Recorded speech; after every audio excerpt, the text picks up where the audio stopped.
Ata Marie, welcome back to Monday Morning Spirituality. And today we're looking at connecting with God, with the divine. Now, most cultures have set aside places for meeting with their god or gods. And you may have heard of or even seen Buddhist temples, Hindu shrines, vast Christian cathedrals, or tiny grottos where people go for healing.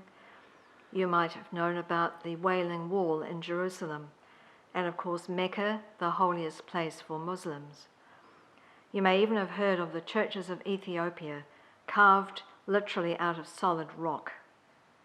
You might have seen Bhutan monasteries with perilous access, or heard of caves or special trees or waterfalls or springs that carry particular spiritual meaning for some indigenous peoples.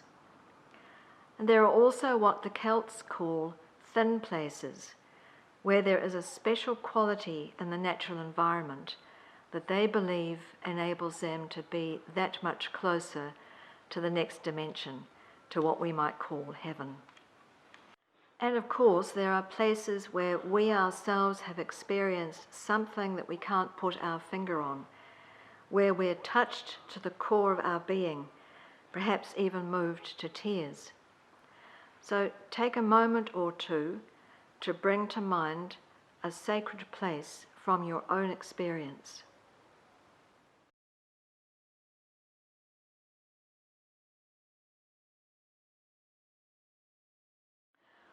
What these places all have in common is that they provide a gateway, a threshold that we as humans use to help us move closer to that something other, to the God of many names.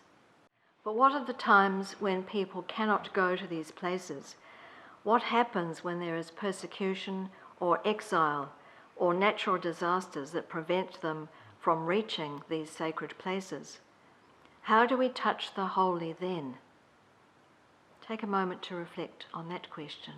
How do we touch the holy then?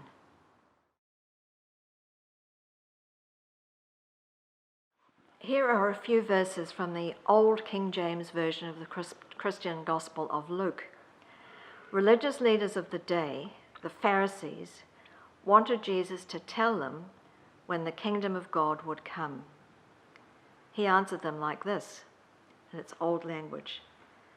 The kingdom of God cometh not with observation. In other words, you can't see it.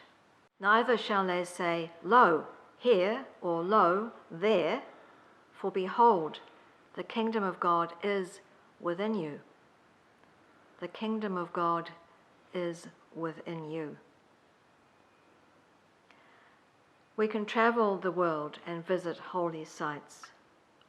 We can go on pilgrimage to Tane Mahuta, the oldest kauri in Aotearoa, or to Santiago de Compostela in Spain. But Jesus seems to be saying something about looking within ourselves if we want to discover more of God's kingdom here and now. And by kingdom, we're talking about where all the best in humanity is free to grow and thrive, and the world will do the same.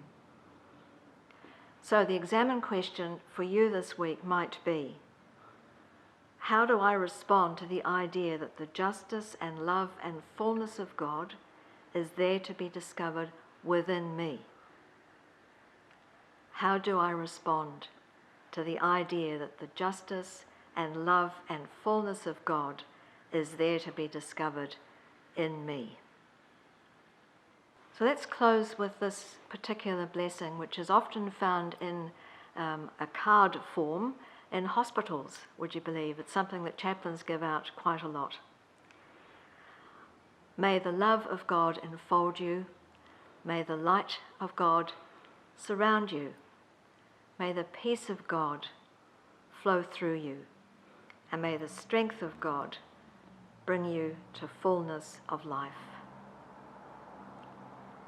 He te rahi nā. See you next Monday.